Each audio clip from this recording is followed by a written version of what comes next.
Welcome to the Real Estate Syndication Show. Whether you are a seasoned investor or building a new real estate business, this is the show for you.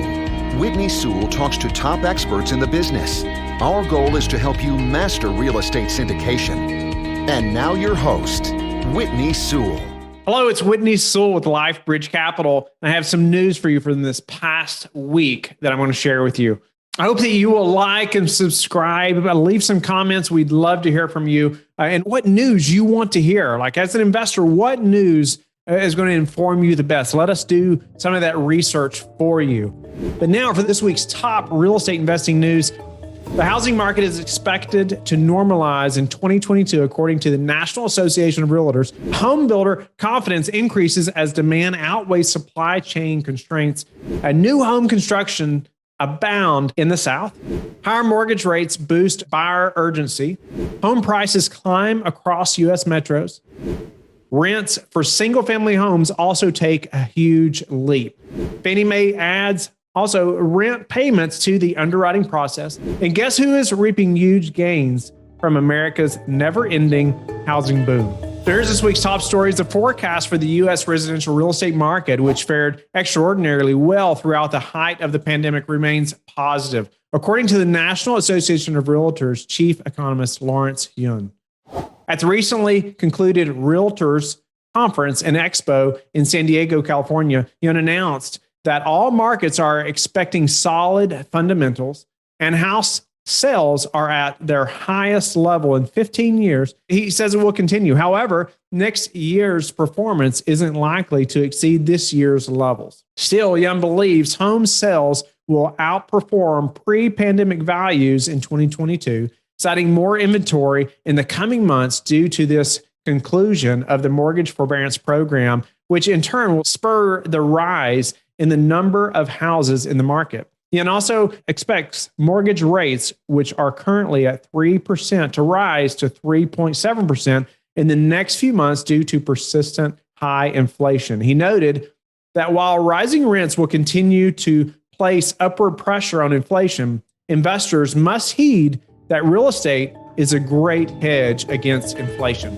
And speaking of builder confidence, the National Association of Homebuilders Monthly Confidence Index rose 3 points to 83 in November. The trade group announced this week. This is the highest level for the index since May and the third consecutive month increase, even amid supply chain challenges. According to the report, single-family house development has been sustained due to limited inventory and high buyer demand. Except for the Northeast, where confidence decreased, every region of the country saw a monthly boost in confidence among house builders. However, shortages of building supplies and manpower have slowed development.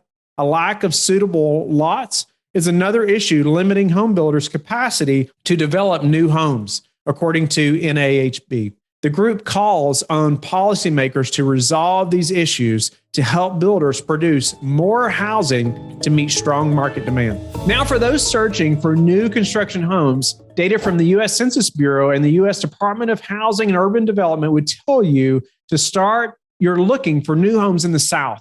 This comes after their release of their report this week, indicating 1.55 million housing starts in September of 2021 are mostly found in Georgia and Florida, where construction starts are booming. 10 of the top 15 fastest growing cities are Southern due to their population growth, fewer zoning restrictions, and more land availability. The report also cited that the COVID-19 lockdowns, which have catalyzed the work from home phenomenon, have led more people to move to affordable regions where they can have more room with both a larger home and a bigger lot. These are typically found in the South, where a newly constructed 4-bedroom home can cost around $500,000. In other news, Redfin chief economist Daryl Fairweather has observed that the rise in mortgage rates in the past month has influenced home buyers to act faster than usual. Mortgage rates were down slightly in early November, and the share of homes sold in 1 week rose to 33%, up 2.2 percentage points since September. With fast sales becoming more common, Fairweather noted that the fear of missing out, or FOMO, has always been a huge motivator in a supply-constrained property market. But it's more relevant today for home buyers who didn't get a home last year when mortgage payments skyrocketed by 15%. The property market is heating up again following a brief dip a few months ago, thanks to this revived FOMO. Redfin also reported that pending home sales were up 5% year over year and up 51% compared to the same period in 2019. The median sales price of single-family existing homes rose 16% in the third quarter, an increase of $50,300 according to the latest quarterly report from the National Association of Realtors. The median sales price of a single-family existing home rose to $363,700 in the third quarter, which is relatively slower compared to the previous quarter. Still, all four major regions of the U.S. posted double-digit year-over-year gains, led by the Northeast at 17.5%, followed by the South, Midwest, and the West. The speed of home prices increases will likely taper off next year due to additional inventory, combined with higher mortgage rates that will infuse more home supply in the market, according to the NAR. The report also revealed that the Austin Round Rock Metro saw the highest year-over-year home price gain with 33.5%. The Phoenix Mesa Scottsdale Metro, on the other hand, had a 25.8% home price surge, which landed it at the 7th spot in the list, while 5 Florida metros made the cut as well. In terms of the most expensive housing markets, 5 California regions were in the top 10, with the San Jose, Sunny Valley, Santa Clara market leading the list. And rent prices for single-family homes are officially in double digits, according to CoreLogic. In September, the rent growth national annual change rose to 10.2% compared to the previous year at only 2.6%.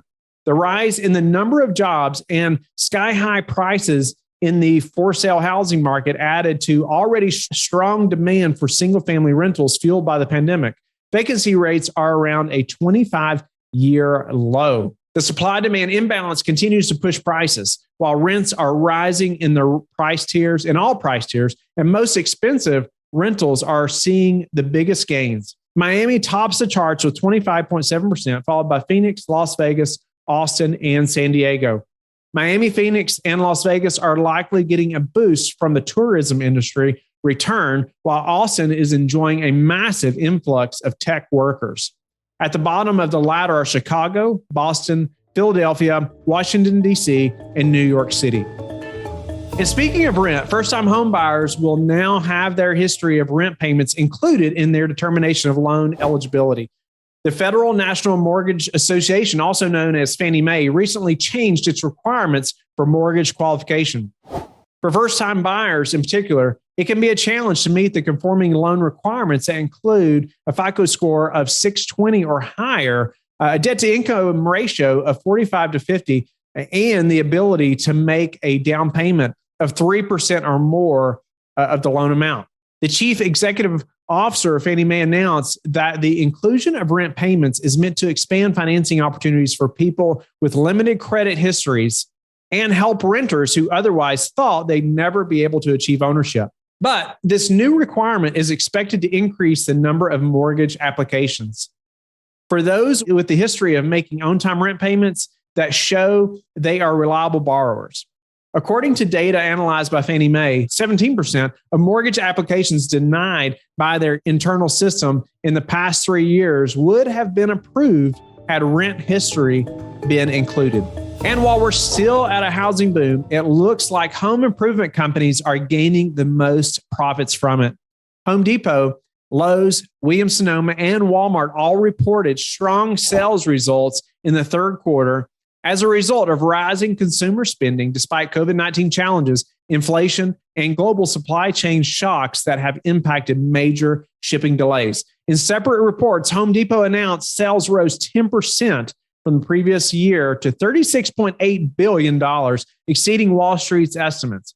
Walmart and Williams-Sonoma also released strong results, with shares doubling this year after the numbers of consumers looking to make home improvements has surpassed industry expectations.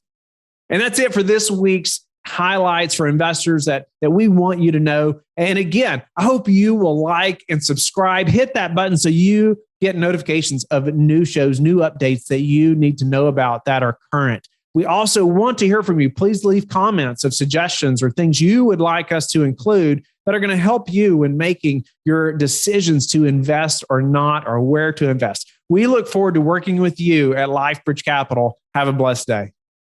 Thank you for listening to the Real Estate Syndication Show, brought to you by LifeBridge Capital. LifeBridge Capital works with investors nationwide to invest in real estate, while also donating 50% of its profits to assist parents who are committing to adoption.